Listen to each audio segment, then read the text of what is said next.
Assalamualaikum warahmatullahi wabarakatuh. InsyaAllah kalau ada soalan pun boleh tanya Sebab kat sini pun tak ada orang sangat, insyaAllah.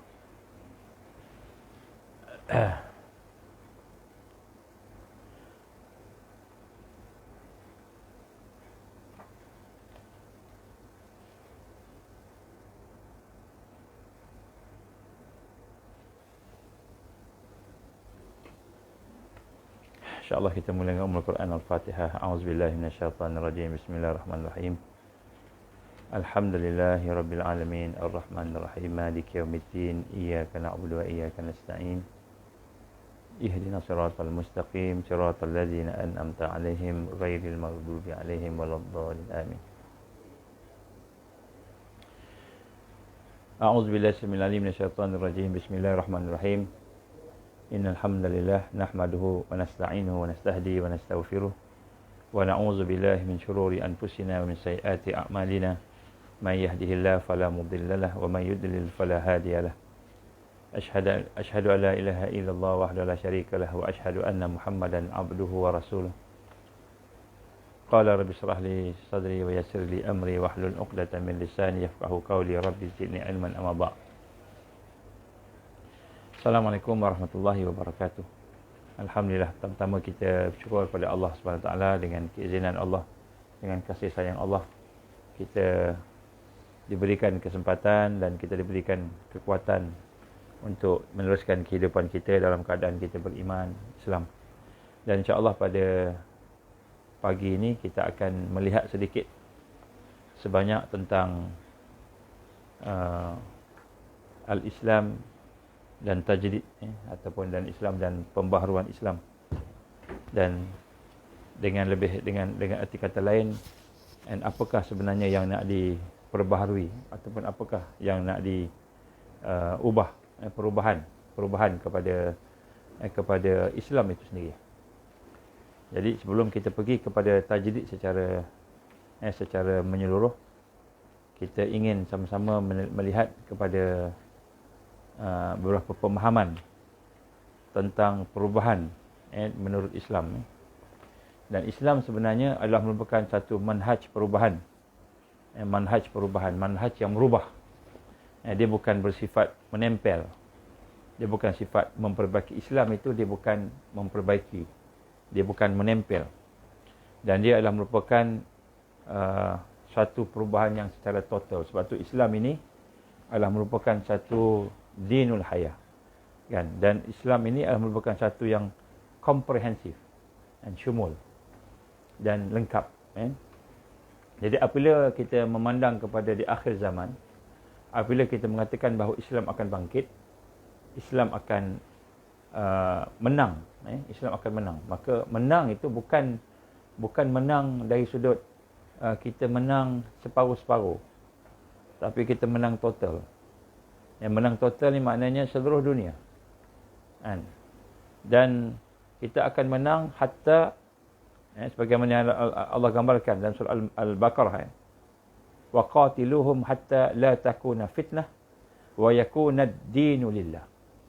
Jadi Allah gambarkan kepada kita wa qatilu, wa qatiluhum, ini perkataan perang sebenarnya, kan? Dan perangilah mereka, hatta sehinggalah la takuna fitnah, sehingga tidak ada fitnah, tidak ada lagi kesusahan, kepayahan, tidak ada lagi ujian, tidak lagi perkara yang menghalang, dan jadilah wa yakuna ad-dinu lillah, dan jadilah agama itu bagi Allah keseluruhannya. Jadi di sinilah kita lihat bagaimana dalam Islam Allah menggambarkan bahawa Islam itu adalah satu sistem, satu manhaj. Islam itu adalah merupakan satu kehidupan yang menyeluruh. Dia bukan hanya sekadar kita ni apa kita sebut menempel-nempel, memperbaiki, ataupun separuh-separuh, suku-suku, ambil sebahagian, tinggal sebahagian. Dalam ayat lain Allah gambarkan afatu'minu nabi ba'dil kitab wa takfuruna bi ba'd. Apakah kamu beriman dengan sebahagian kitab, kamu tinggalkan sebahagian yang lain. Jadi hakikat tajdid di akhir zaman ini, dia bukan lagi tajdid dalam bentuk pembaharuan, dalam bentuk ibadah,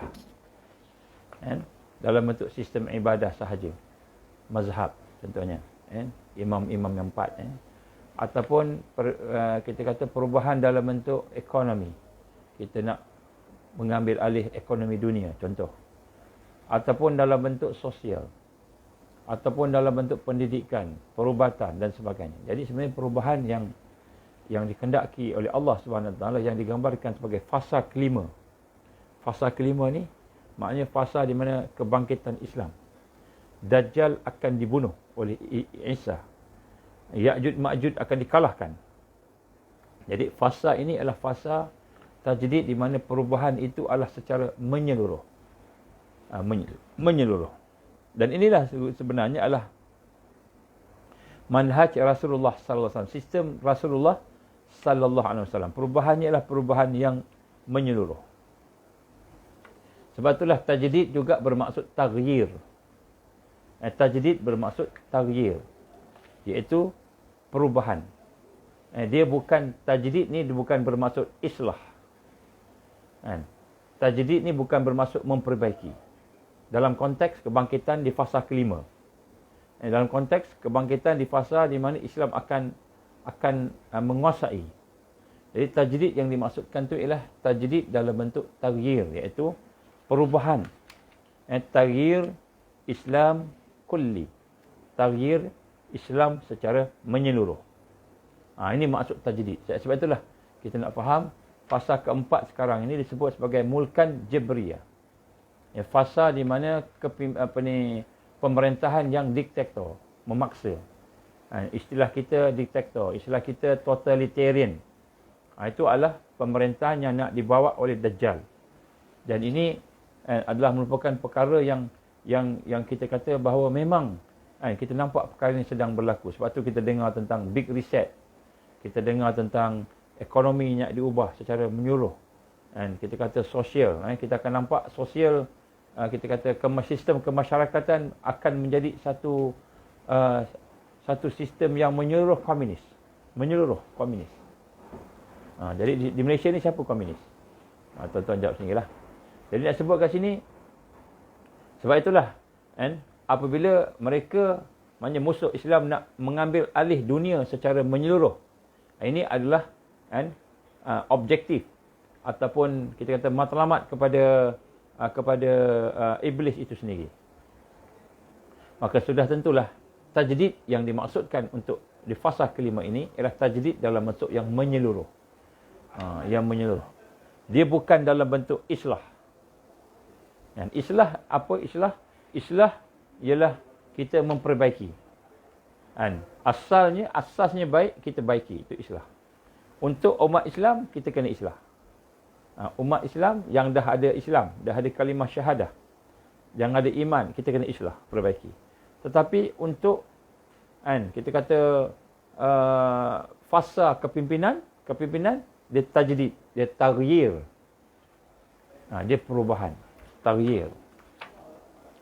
Dan Allah gambarkan dalam surah Baqarah ayat 193 yang saya baca tadi, bahawa Allah gambarkan bahawa taghyir itu maksudnya ialah satu perubahan yang komprehensif, sehingga hatta la takuna fitnah, sehingga tidak ada fitnah. Tidak ada, kita kata, ujian lagi dah. Tidak ada kesusahan lagi dah. Jadi orang Islam akan duduk dalam keadaan aman damai.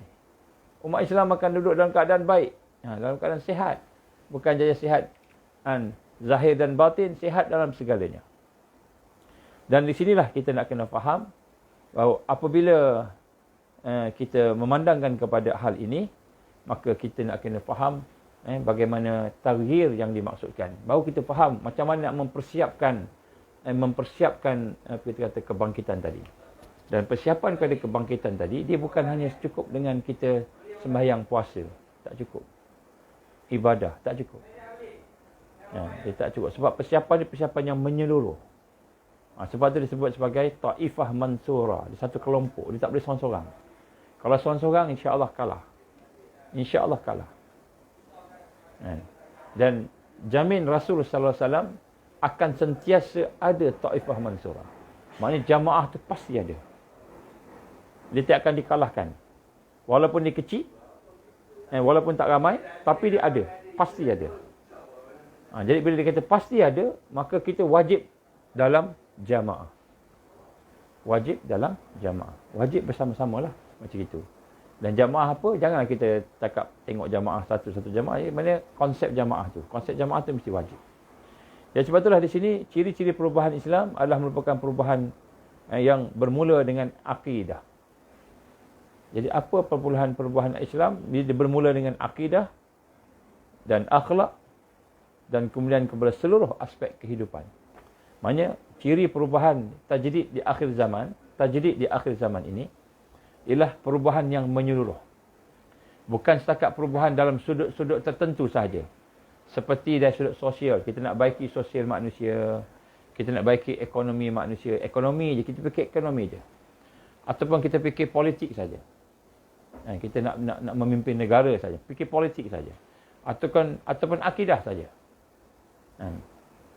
Tapi dari segi tabiatnya, Islam adalah merupakan manhaj yang menyeluruh secara syamil dan kamil dan menjadikan perubahan Islam itu adalah perubahan yang unik. Dia tak sama macam perubahan-perubahan yang lain. Jadi sebab itulah dia tidak bersifat irtijali. Maknanya dia tidak bersifat koinsiden. Dia mesti tersusun rapi. Tajdid di akhir zaman mesti tersusun rapi. Mesti ada programnya. Mesti ada penyusunannya. Dia bukan hanya sekadar kita pakat-pakat duduk ramai-ramai dekat satu kampung. Kita pakat-pakat buat sama-sama satu. Bukan main pakat-pakat macam itu je. Tapi dia mesti ada penyusunan yang rapi, munazamah. Jadi perubahan yang digambarkan oleh Rasul sallallahu alaihi wasallam di akhir zamannya perubahan yang berbentuk komprehensif dan menyeluruh tadi, maka dia tidak bolehlah dalam bentuk yang irtijali. Tidak juga dalam bentuk ketenteraan semata-mata. Dia tidak boleh bentuk dalam ketenteraan semata-mata. Kan? Seperti kita nak buat perubahan yang secara mendadak, revolusi sebagainya, secara mendadakan. Dia bukan dalam bentuk ketenteraan semata-mata. Sebab itulah digambarkan oleh para ulama yang menghurai tentang contohnya Al-Mahdi ataupun tentera Al-Mahdi. Mereka menggambarkan bahawa Al-Mahdi ini yang akan menjadi pemimpin, dia seorang yang bertakwa. Yang akhlaknya seperti akhlak aku, kata Rasul SAW. Maknanya dia seorang yang bertakwa, seorang yang berilmu, seorang yang hatinya bersih, seorang yang fikirannya bersih, akhlaknya bersih, ibadahnya komprehensif, ibadahnya bersih. Macam mana nak dapat orang yang bersih dalam segala hal kalau tidak melalui tarbiyah? Proses tarbiyah. Kalau tidak melalui proses dakwah. Proses memperbaiki diri, tazkiyatun nafs, membersihkan jiwa, membersihkan akidah.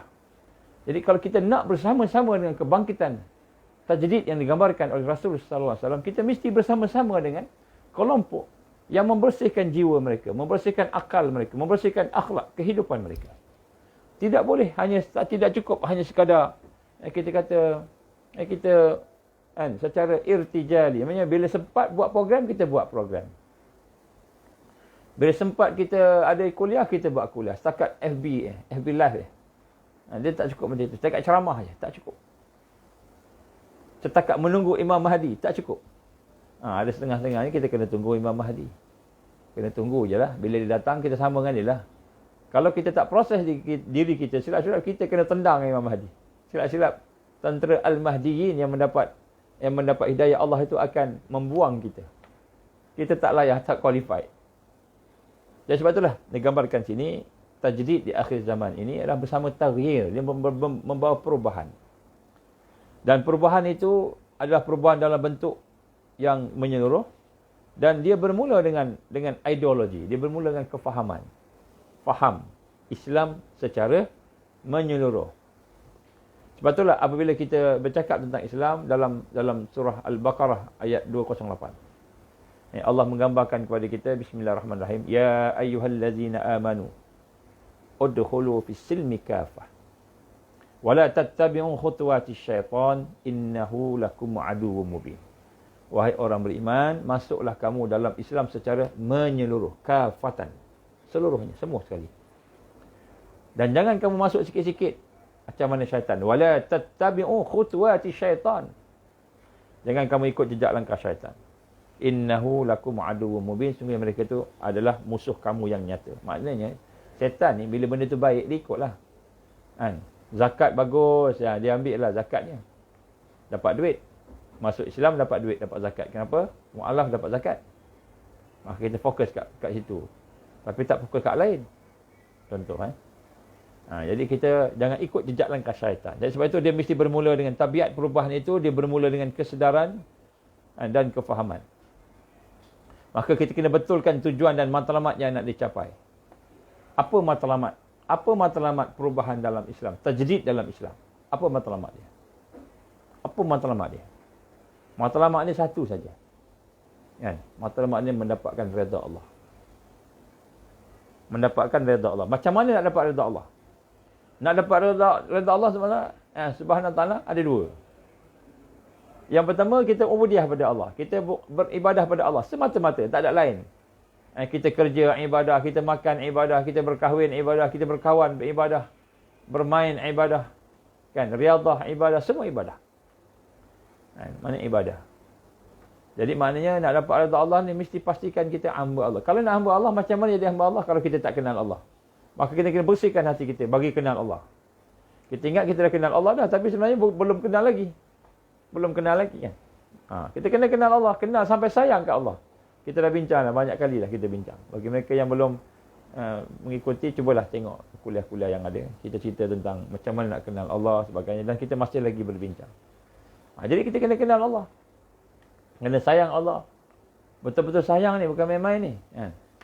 Hati kita betul-betul lurus dengan Allah. Ini contoh. Kita kena betulkan matlamat kita. Ibadah. Yang kedua, tidak cukup dengan ibadah. Allah menggambarkan dalam Al-Quran bahawa kita kena membentuk kepimpinan Islam. Kepimpinan yang adil, yang benar. Yang boleh membantu manusia-manusia yang lain. Supaya hidup dalam keadaan yang terbaik. Ini kita kena tengok. Ini matlamat kita. Jadi, wa iz qala rabbuka lil malaikati inni ja'ilun fil ardi khalifah. Sesungguhnya aku mahu menjadikan di atas muka bumi ini. Fil ard ini khalifah. Ni kadang-kadang ada orang minta maaf saya sebut sini. Ada orang nampak khalifah tu, sehingga dia pun kata kita kena tegakkan khalifah sebagaimana. Kan? Sehingga akhirnya ada yang sampai peringkat kan memikirkan kita kena tegakkan politik. Politik Politiklah segala-galanya. Kalau tak ada politik, habis kita, dia kata. Maka dia pegang politik. Politik ni khalifah, dia kata. Tegakkan khalifah. Kan? Sebelum kita tegakkan khalifah, kita kena tegakkan hamba Allah dulu. Kena jadi hamba Allah dulu, baru kita boleh tegakkan khalifah. Jadi sebab tu kita nak tengok.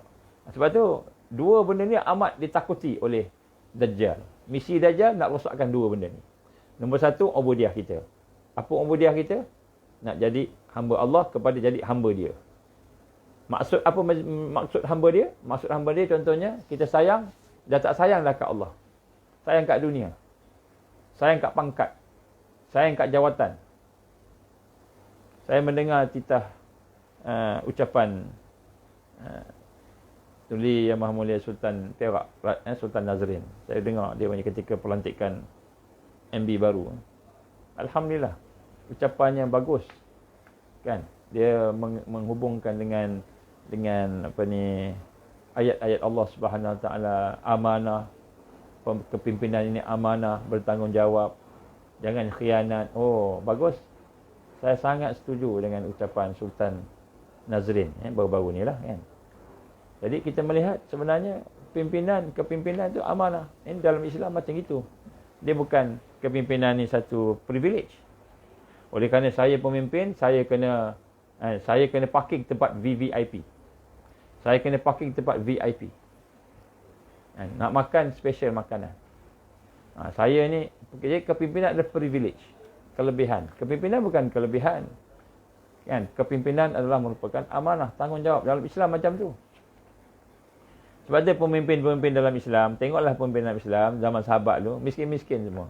Asal kaya jadi miskin. Sebab dia bagi pada umat.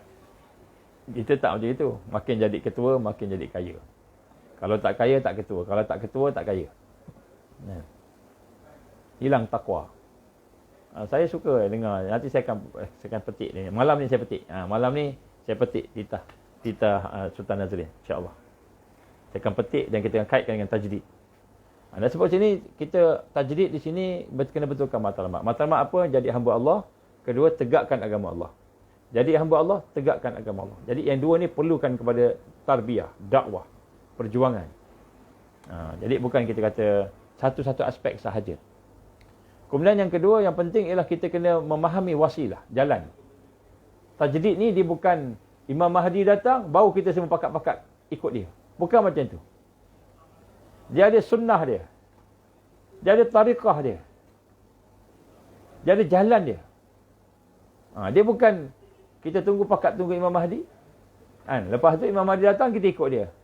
Siapa yang tak proses diri dia, iman dia tak proses, fikiran dia tak proses, tak jernihkan, tak bersihkan, habis dia. Imam Mahdi pancantas dia. Silap-silap. Sebab apa?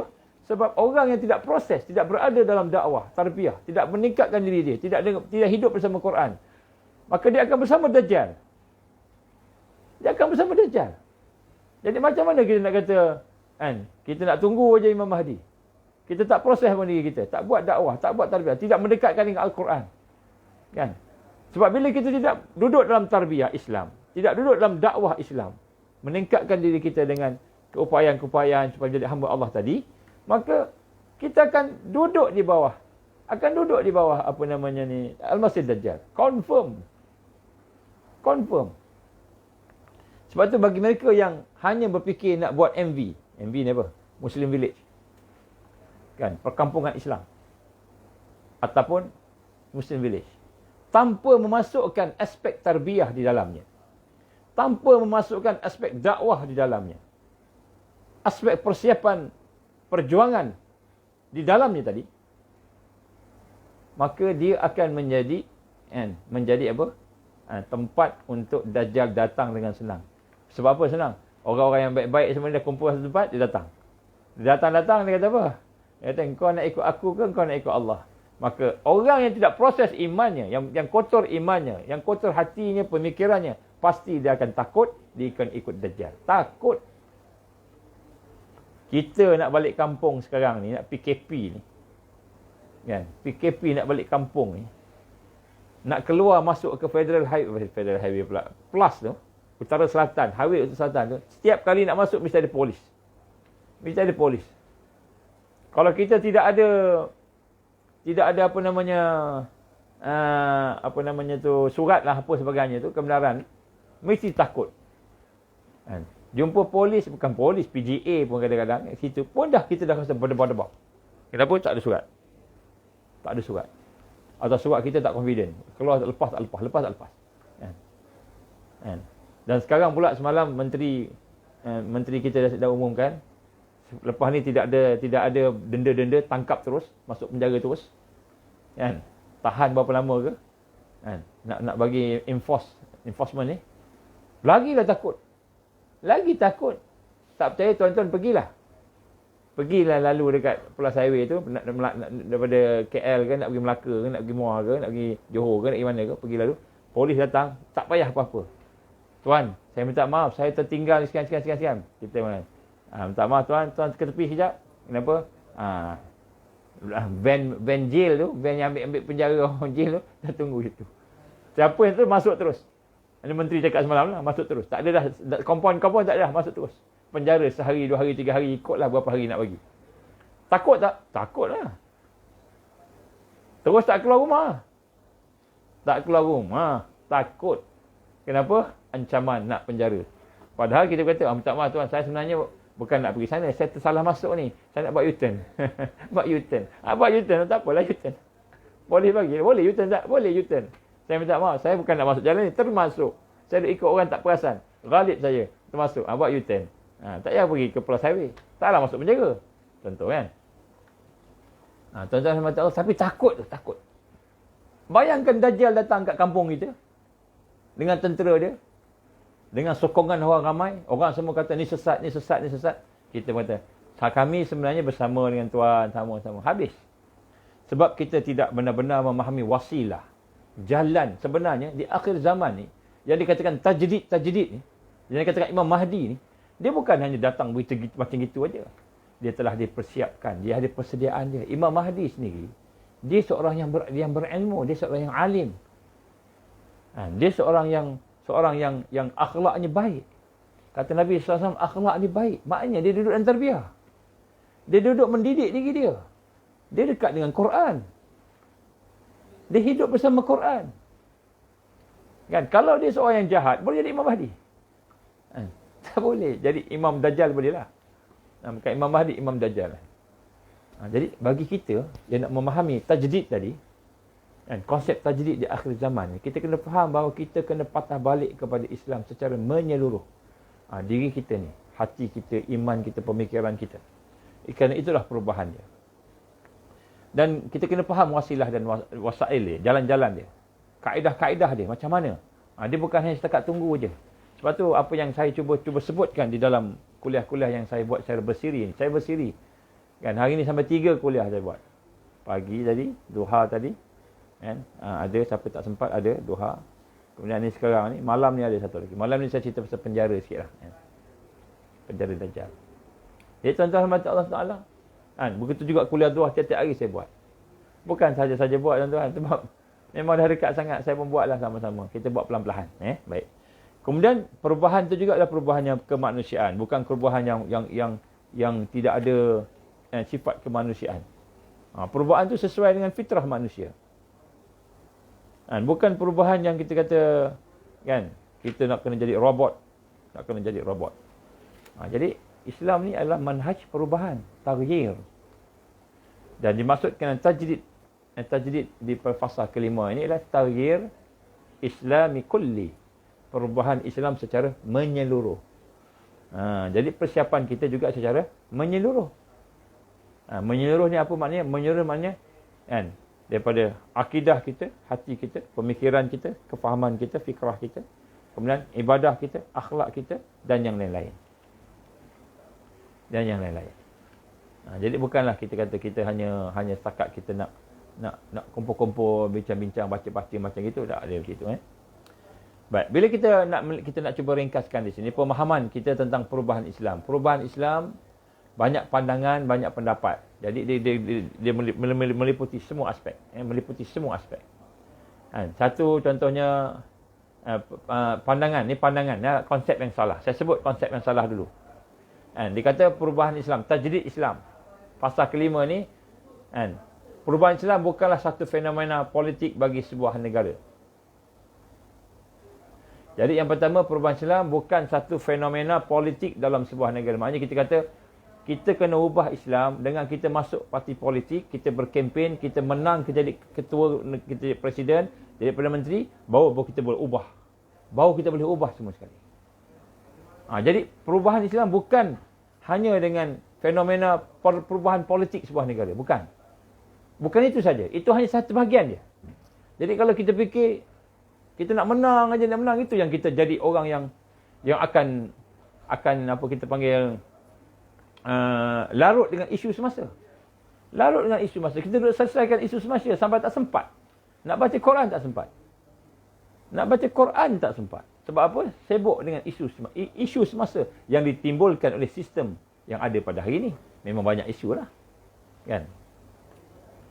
Ia juga bukanlah satu ketetapan yang lahir dari sebuah negara yang mengharamkan hanya sebahagian apa yang diharamkan oleh Allah atau melaksanakan sebahagian daripada apa yang disyariatkan oleh Allah. Maksudnya dia juga bukan hanya setakat kita nak tegakkan hukum Allah Subhanahu Wa Taala, hukum hudud.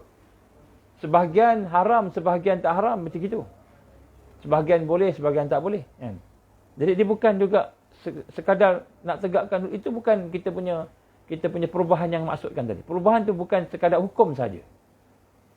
Bukan politik, bukan hukum saja. Bukan siasah, bukan hukum saja.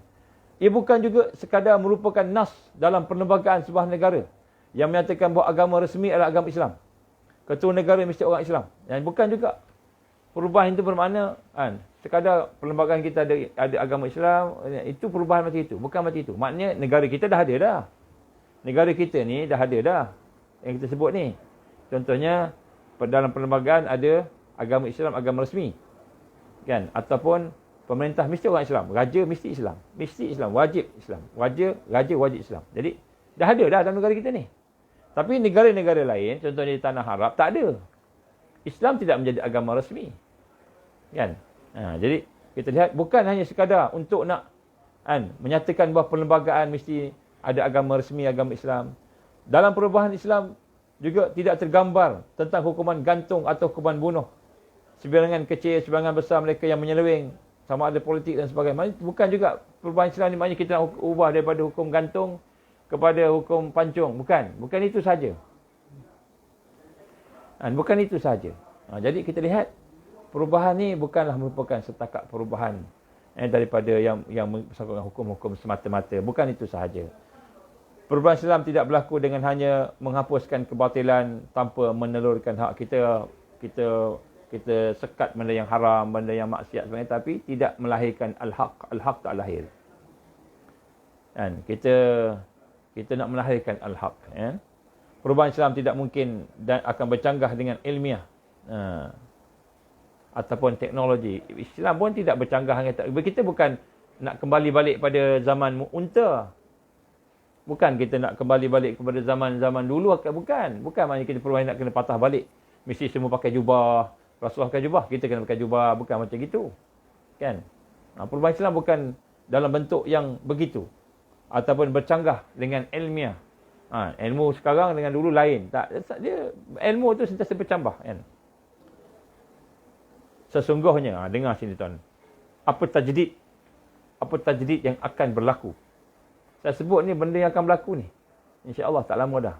Kenapa kita perlu tahu tentang maksud tajdid ni? Supaya kita nak faham bahawa kita nak berubah satu perubahan yang sebenar, yang betul. Kemudian kita berusaha ke arah yang betul. Bukan ikut arus. Sesungguhnya perubahan Islam itu adalah dengan meruntuhkan. Yang pertama sekali, kita kena merombak asas-asas masyarakat jahiliyah. Yang pertama sekali kita kena buang. Dalam hati kita ni ada lagi sayang kepada jahiliyah. Ada lagi sayang kepada dunia. Ada lagi sayang kepada maksiat. Ada lagi sayang kepada perkara-perkara yang bertentangan dengan Allah. Di depan kita pun sama. Asas-asas kejahatan ni kita kena buang. Kena bermula dengan membuang asas-asas kejahatan, kemungkaran, kemaksiatan. Maknanya meruntuhkan asas masyarakat jahiliyah. Hanya perubahan yang tajdid yang akan berlaku. Tajdid yang akan berlaku. Ini kita kena lihat. Maka benda yang ada di dalam, benda yang kita tak nampak. Kalau sistem, bukan kita nak runtuhkan rumah, runtuhkan bangunan, runtuhkan KLCC, runtuhkan. Bukan. Semua orang kena pakai apa namanya dipanggil? Jubah. Semua kena pakai tudung. Orang bukan Islam pun pakai tudung. Bukan.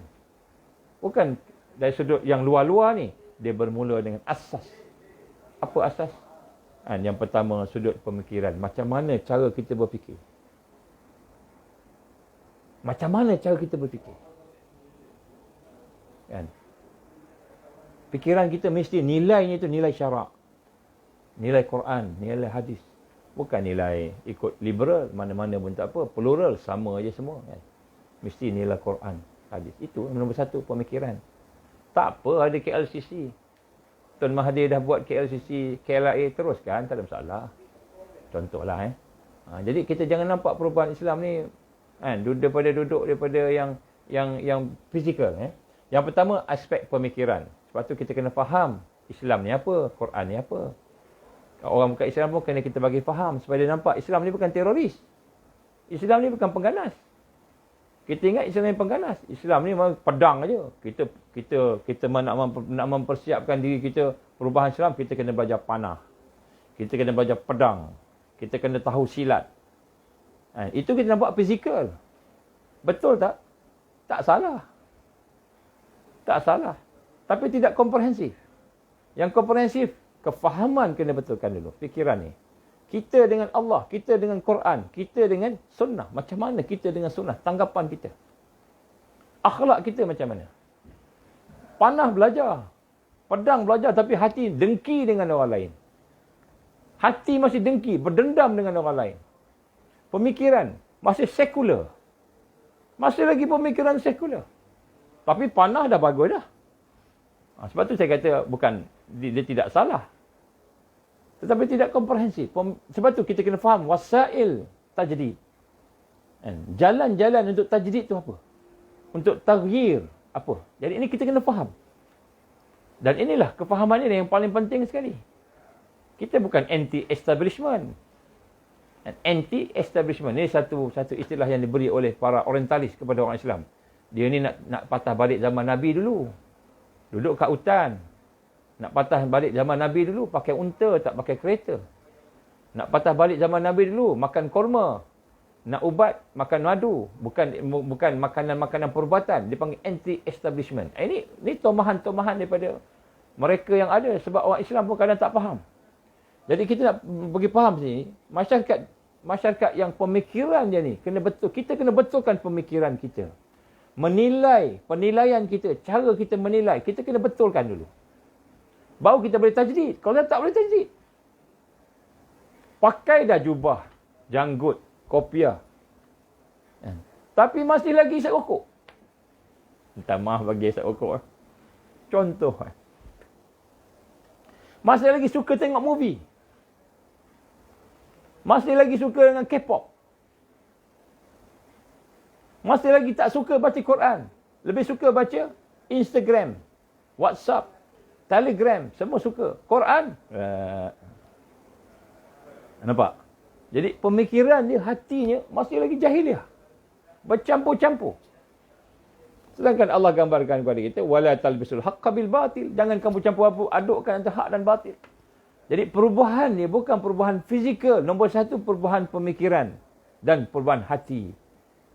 Ini nombor satu. Jadi kita hari ni ingat, itu dia. Kita takut kita belajar pandang, kita pegang dengan Imam Mahdi. Kenapa kita pegang Imam Mahdi? Sebab kita dah bersama Dajjal. Ini dia kata sesat, ajaran sesat ni. Ni ajaran sesat. Mahdi ni ajaran sesat ni. Orang Islam yang beriman, ajaran sesat. Kenapa? Kita dah bersama dengan Islam yang world government. Kita tak ingat, kita tak tahu, kita tak faham. Pemikiran kita tak betul. Sebab yang world government punya pemikiran ni logik. Logik. Yang ini nampak macam asing. Gharib. Nabi pun sebut ghuraba. Bada'ul Islamu ghariban wa sayaudu ghariban kama bada'. Fatuba lil ghuraba. Nabi pun sebut gharib. Maksudnya asing, ganjil. Orang Islam akhir zaman ni, dia ganjil, asing. Nampak ganjil, asing. Sebab apa? Sebab pemikiran dia tak sama dengan pemikiran Dajjal. Tak sama.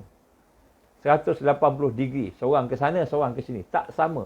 Kalau kita boleh sama dengan pemikiran Dajjal, nilai kita sama dengan pemikiran jahiliah, maka kita belum lagi qualified untuk tajdid. Tak qualified untuk tajdid lagi. Jadi perubahan itu bermula dengan pemikiran, bermula dengan akidah kita, hati. Lepas tu hati pula diproses. Kita faham konsep ibadah sebagai satu kehidupan. Faham kita kena ada akhlak. Kita kena ada akhlak. Dan Allah menilai akhlak kita. Dan kemudian barulah akan pergi kepada aspek-aspek yang lain. Perundangan, ekonomi, baru. Dan juga prinsip-prinsip yang lain. Dan menggantikannya dengan pemikiran dan perundangan dan prinsip-prinsip Islam yang lain. Jadi perubahan Islam, tajdid Islam di akhir zaman ini bermakna melaksanakan ubudiah manusia kepada Allah dalam semua aspek kehidupan. Sama ada individu ataupun general, awam. Perubahan untuk melaksanakan ubudiah manusia kepada Allah secara individu ataupun awam. Itu nombor satu. Perubahan Islam ataupun tajdid Islam juga bererti kesetiaan dan kepatuhan masyarakat. Kesetiaan dan kepatuhan masyarakat, bangsa dan pemerintah hanya bagi Allah Rabbul Alamin. Kesetiaan, kepatuhan masyarakat, bangsa dan pemerintah hanya kepada Allah Rabbul Alamin. Itu maksud tajdid di akhir zaman. Itu maksud tajdid di akhir zaman. Benda ni memang amat ditakuti oleh Dajjal dan tenteranya. Tak mau. Dia tak nak. Sebab Allah yang Tuhan, bukan dia Tuhan. Sekarang ni masing-masing jadi Tuhan. Presiden nak jadi Tuhan. Dia ada dia punya ni. Perdana Menteri nak jadi Tuhan. Raja nak jadi Tuhan. Menteri nak jadi Tuhan. Bos nak jadi Tuhan. Kita dekat rumah dengan anak-anak, kita nak jadi Tuhan. Apa maksud jadi Tuhan? Kita perintah. Kita boleh buat apa saja kita nak. Seperti Tuhan. Allah yang boleh buat apa saja nak. Kita kena duduk di bawah Rabbul Alamin. Jadi yang dimasukkan dengan perubahan Islam berarti kesetiaan dan kepatuhan. Setia dan patuh. Seluruhnya masyarakat, bangsa, pemerintah hanya untuk Allah. Ini tajdid akhir zaman, ni dia. Kita boleh patuh pada Allah tak? Boleh patuh pada Allah semata. Ataupun kita ada kepentingan kita sendiri, interest kita sendiri. Kita nak dapatkan duit. Saya minta maaf tuan-tuan, hati-hati. Bila sebut Muslim Village ni, jangan sampai kan konsep ni itu menjadi konsep bisnes kapitalis. Bisnes kapitalis. Hati-hati. Hati-hati. Sebab orang takut hari ni. Jadi kita kena betulkan niat kita. Niat kena betul. Kena bersihkan niat kita. Sebab tu saya nak cadangkan beberapa konsep Muslim Village. Saya akan sentuh cara detail nanti. Tapi nak sebut kat sini mestilah konsep tolong menolong, at-ta'awun. Bukan tolong untung. Tolong untuk untung.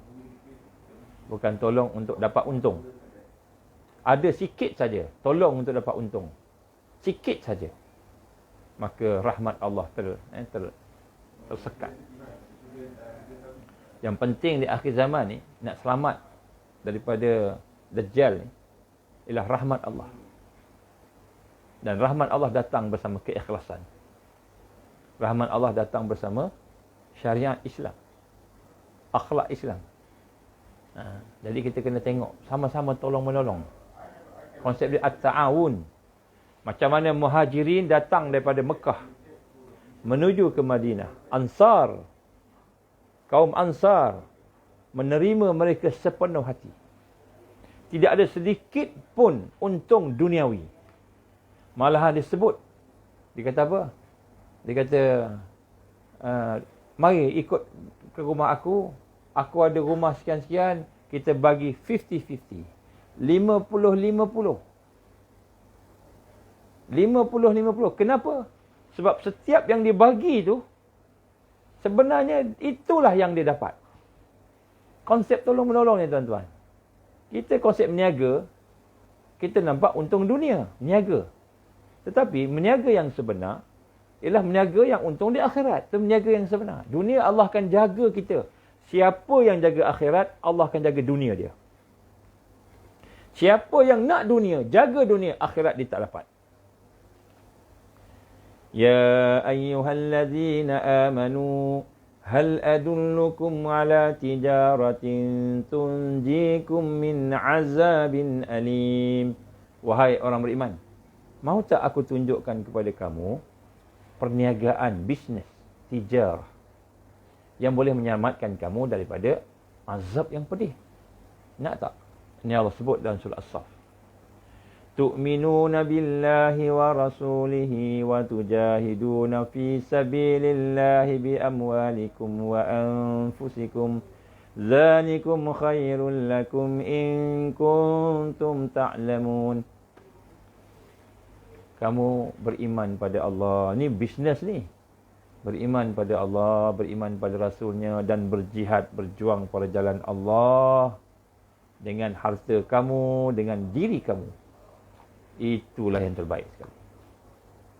Jadi tuan-tuan, nampak tu, bila kita sebut Muslim Village, konsepnya ialah konsep ukhuwah. Konsepnya ialah konsep ta'awun, tolong-menolong. Konsepnya ialah konsep takmil wal istikmal, lengkap melengkapi antara satu sama lain. Bukan untung menguntungkan.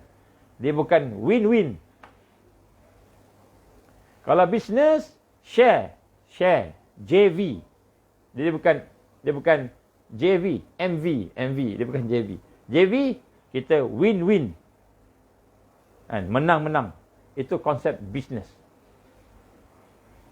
Konsep perkampungan untuk akhirat, untuk akhir zaman ini, konsepnya bukan JV.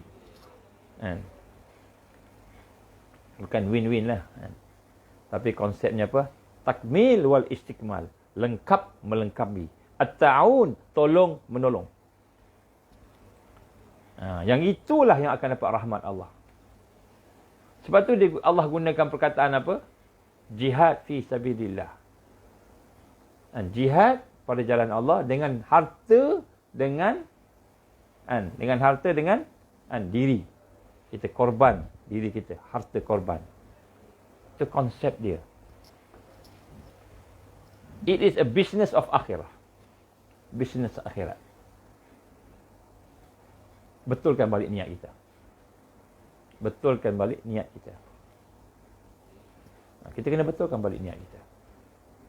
Strategi taktikal tu tak apa. Nak buat secara agro resort ke, nak buat apa. Itu taktikal, strategi. Tapi konsep kena betul. Konsep kena betul.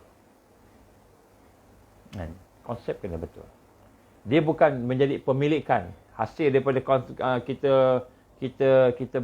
kita buat apa namanya, beli tanah contohnya, jadi pemilikan ada satu kumpulan pemilikan, yang lain tu tumpang aja. Akhirnya yang bayar duit tu dia tak ada apa-apa pun. Besok habislah. Dia bukan konsep bisnes. Betulkan niat. Ni tak sama dengan buat perumahan, tak sama. Buat perumahan biasa memang bisnes. Ini untuk nak selamatkan. Yang penting barakah, rahmah Allah. Rahmah Allah, barakah Allah. Itu yang paling penting sekali. Betulkan niat kita. Sebab ancaman yang kita hadapi real. Bukan ancaman kita setakat ancaman sikit-sikit, kecil-kecil. Tak, real. Kita berdepan dengan tentera Dajjal. Kita berdepan dengan kesesatan. Kita berdepan dengan perkara-perkara yang akan menyesatkan kita. Merosakkan akidah, merosakkan kehidupan kita. Maka ancamannya real. Kita tak boleh ambil dunia ni. Dunia tak boleh ambil. Selagi kita ambil dunia dalam hati kita, maka selagi itu kita akan tewas kalah. Maka perubahannya adalah perubahan kesetiaan dan kepatuhan masyarakat, pemerintah, bangsa dan sebagainya kepada Allah. Kepada Allah. Ini maknanya tajdid. Kalau kita nak rasa kemanisan akhirat, kita buang dunia. Dunia daripada hati kita. Buang dunia daripada hati kita. Bukan buang dunia fizikal. Fizikal kita ada lagi. Tapi dunia hati tak mau. Tak mau.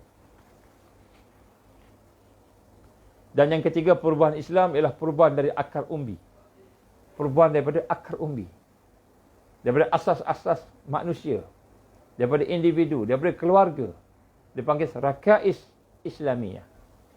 Maknanya asas-asas Islam. Dan kemudian menyeluruh. Segala bentuk jahiliah dicabut. Segala bentuk jahiliah dicabut. Bukan usaha tempel-tempel sahaja. Memperbaiki bahagian-bahagian sahaja. Nampak macam Muslim village. Nampak macam perkampungan Islam. Tapi di luar je, tempel aja. Rohnya tidak ada. Dalamnya tidak ada. Bukan untuk tolong-menolong. Bukan untuk Ansar dan Muhajirin. Konsep Ansar dan Muhajirin. Bukan. Luar je nampak macam rumahnya tu bukan macam rumah moden. Duduk dekat kampung sikit, macam kampung sikit. Nampak luar dia. Nampak cantik. Tapi di dalamnya, rohnya, intinya, hatinya, kan, masih lagi ada kapitalis. Masih ada lagi liberal. Masih ada lagi komunis. Masih ada lagi macam-macam yang lain. Jadi perubahan adalah perubahan dari akar umbi. Dalam, yang dalam.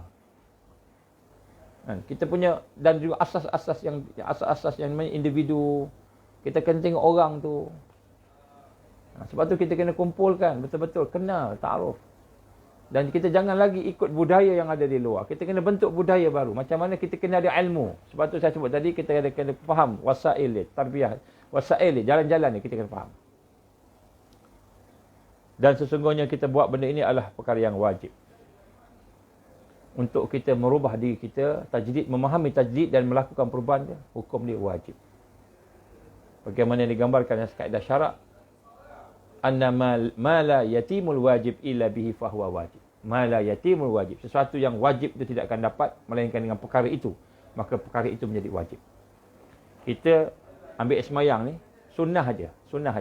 Tetapi apabila kita nak semayang tu wajib, semayang wajib. Jadi oleh kerana kita nak semayang, kena ambil air semayang, kena ada wuduk. Maka wuduk tu wajib. Walaupun dia sunat asal. Kenapa? Sebab nak semayang.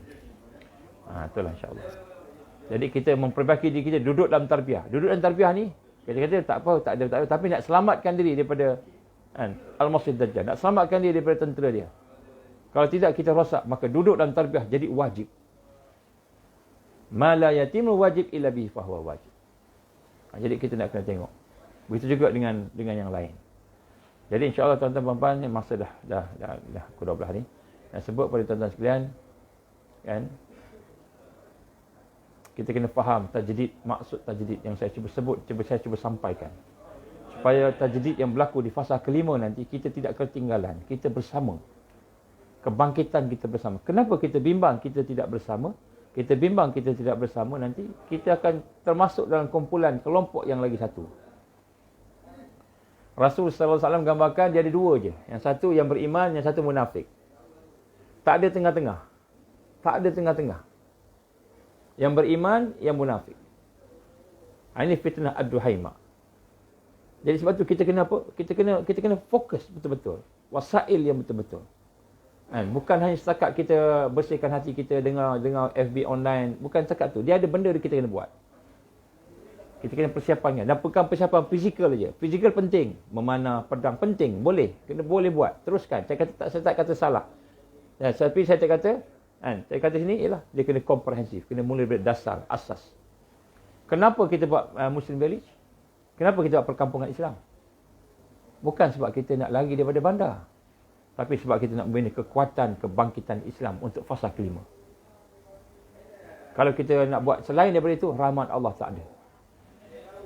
Bila rahmat Allah tak ada, tempat kita tu akan diserang lah pula. Allah tak protect kita. InsyaAllah.